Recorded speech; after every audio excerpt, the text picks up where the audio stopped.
These are some of the darkest episodes from kids shows to ever air on TV. Like this Fairly Odd Parents episode that was literally banned from Nickelodeon for what they did to Timmy Turner. Or this Teletubbies episode that was pulled back due to making kids literally cry. But first, let's discuss why this episode of SpongeBob was banned from the network. You wanna know what I'm feeling?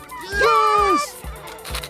I'm feeling like a total barnacle head! The episode called Midlife Crustacean was first released in January 2003, and supposedly the episode was later pulled in 2021 for quote, storyline concerns, since it was suddenly seen as not kid appropriate. Keyword suddenly, because if you're around the same age as me, you grew up in a generation where people were not nearly as soft as they are today. So the episode starts with Mr. Krabs feeling like an old hag as he struggles to get out of bed in the morning. The episode continues showing Mr. Krabs essentially suffering a midlife crisis as he's reminded to take his pills by Pearl, gets walked across the street by a Boy Scout, and is even told that his food at the Krusty Krab tastes old and dried up by a complaining customer. But in a sudden turn of events, Patrick enters the Krusty Krab and him and SpongeBob begin to shout to each other from the kitchen. Morning, Krusty Crew! Hey, Patrick! You all ready for the big night out tonight? Yeah, it's gonna rock! Are you ready to go crazy?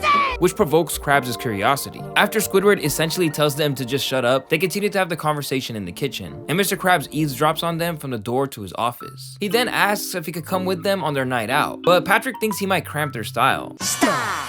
So he tests Mr. Krabs to see if he knows the secret cool guy handshake. How do you do?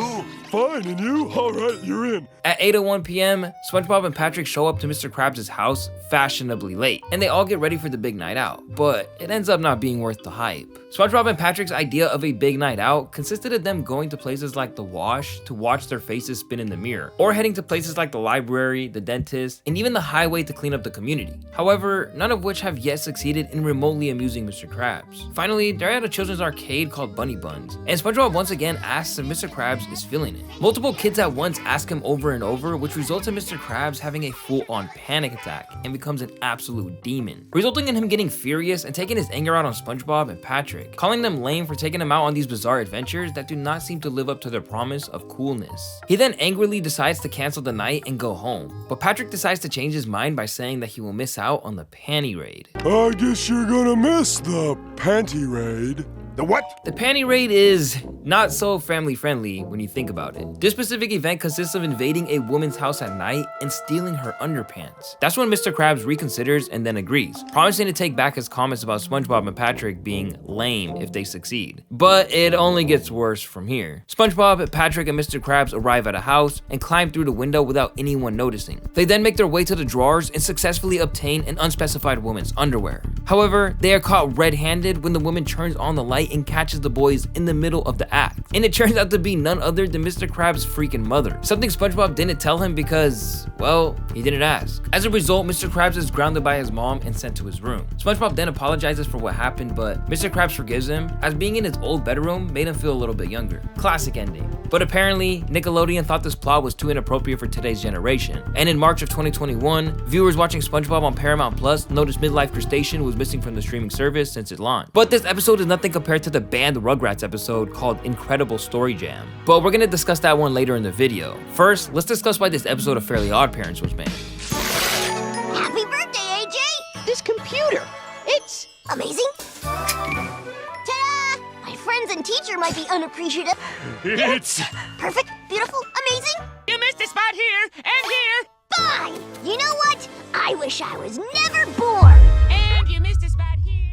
It's a Wishful Life is the 5th episode of season 5. The episode opens with Timmy Turner doing good deeds for various people, hoping he will get praise for his efforts, including painting scenery for Mr. Bickles' stage plays, giving AJ a new high-tech computer, cleaning Mr. and Mrs. Turner's garden, and cleaning Cosmo and Wanda's fishbowl. However, instead of praising or thanking him, every person just complains that it's not good enough and he gets heavily criticized for the jobs he's done. Angry over the treatment, Timmy then wishes he was never born, and what happens next is honestly so sad. Wanda reluctantly grants the wish, sending Timmy to an alternate timeline without him. That's when Jorgen von Strangle appears in this alternate timeline and shows Timmy that everyone's life is indeed better off without him. For example, Chester now lives in a triple wide trailer, has Cosmo and Wanda as his Fairly Odd Parents, and uses their magic more generously. AJ has a full head of hair and graduated from high school at the age of 5, mainly because Timmy was not there to drag him down all the time. And Timmy's parents had a daughter instead of a boy, and she is a way better child than Timmy alongside a lot more wealth. What's even sadder is what some fans reported how they felt after seeing the episode. This episode actually messed me up as a kid. I had parents who were neglectful and very abusive and made it clear to me that they suffered from me being born. When I watched this episode for the first time, I was 7 years old. It made me wonder if maybe the lives of my brother and everyone else around me would be better without me too. I remember this episode. I was living with my grandparents and my parents just had their first boy. He didn't get shipped off to a grandparent and they didn't come to get me until a few years later. I remember crying so much that my grandparents made me take a hiatus from watching the show. It was rumored that the episode was eventually banned by Nickelodeon, but it was well after it was already seen by millions of people worldwide. Rugrats would suffer the same consequences in their episode titled Incredible. But to understand this one, we have to understand what a storyboard jam is. For those who don't know, a storyboard jam is a type of storyboard created by different members of the production crew of a cartoon, where each person adds to the previous person's work. However, storyboards can sometimes contain inappropriate or offensive content, and it's said that production crews have used these storyboards as a way to cope with frustration and tension while working on a project. One great sample of this is the storyboard jam titled Incredible, which first debuted in 1998 within the Klasky production crew of Rugrats. According to a deleted live journal post from one of the directors/animators of Rugrats, Steve Ressel, an artist involved in the show, added frames to the storyboard that were considered inappropriate or offensive, to say the least. Ressel has recounted that the first page of the storyboard consisted of Angelica is being a bitch to Tommy, so Tommy gets her a drink in the kitchen and puts in dog food in Drano, then toddles back to Angelica. These frames included a page where Stu makes sexual remarks to Angelica while Tommy twitches uncontrollably, as well as frames that showed a close-up of Stu's crotch. After being handed the comic, Ressel initially pushed it away in disgust, but would eventually make some additions of his own. In total, Ressel ended up adding roughly 12 frames to the storyboard, whereas most other artists had previously contributed just 3 to 4 frames each. While someone was taking the storyboard to show the production crew of the Wild Thornberrys, an executive producer saw it, was disturbed, and confiscated the jam, and thus it ended. It is unknown if the missing pages were destroyed or simply locked away, but either way, it's unlikely that the public will ever see any more pages of this infamous comic. But something that you probably did see was this Tom and Jerry episode called Heavenly Puss.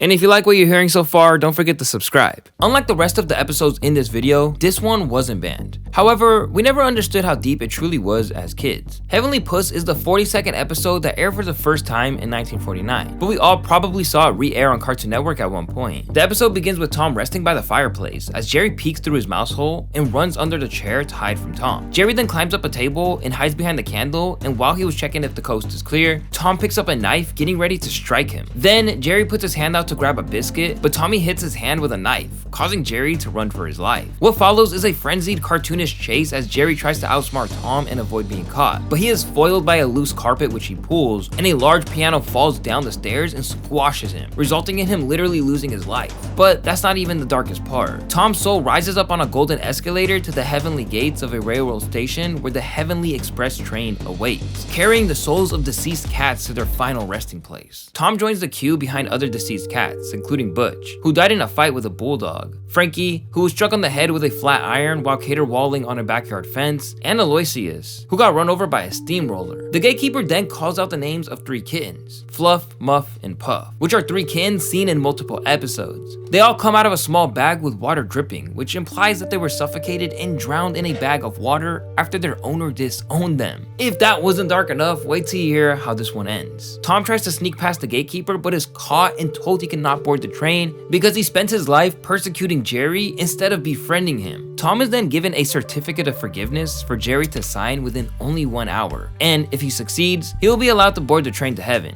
But if he fails, he will be banished to hell, where Spike the Bulldog, personified as the devil, awaits. Tom returns to the land of living, holding the certificate of forgiveness, and with a golden clock ticking down with the time he has left. He tries to bribe Jerry with cheese to sign the certificate, but Jerry sees through the ploy and angrily rips it up, desperate to avoid his fate, but the devil himself appears and reminds Tom of the consequences of his actions. In a last-ditch effort, Tom puts the certificate back together and gestures to Jerry about the fate that awaits him. Jerry finally agrees to sign, but there is no ink in the pen. Tom shakes the pen and manages to squirt ink onto the paper just in time for Jerry to sign it. But as Tom races towards the train, the staircase disappears and he falls through a hole straight to hell, where he is condemned to eternal torture by Spike. As Tom desperately tries to escape, a burning piece of wood falls onto him and he wakes up, realizing it was all just a nightmare. This episode was pretty deep, but it must have not been as unsettling as this Teletubbies episode that was literally said to have made kids cry when they tested it before release.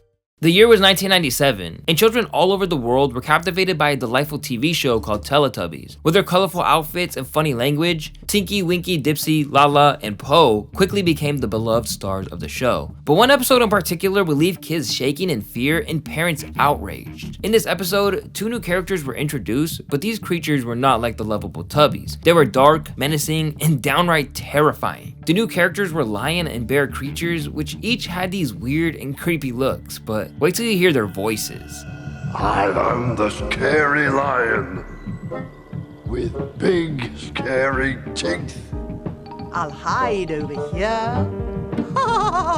So yeah, it's kinda easy to see why children were afraid of this one. The episode continues with Tubbies being forced to flee from the predators, with Lala warning the rest of them to hide. The scene was so psychologically unnerving that it was banned around the world and had to be censored by BBC bosses. PBS even axed the episode in the US due to viewer backlash. The combination of animatronics, the unnatural eyes, and the subliminal sound effects could have been what made the bear and lion so terrifying for kids. The way their movements were sped up in the episode made them even more unsettling. The psychological effect it had on young viewers was undeniable, leading to the episode's ban in various countries and the censorship of BBC bosses. It's no wonder that even years later, people still talk about the haunting impact that this episode had on them. Some people claim the episode gave them a legit panic attack, and that it would literally cause them to wet themselves in bed and give them nightmares.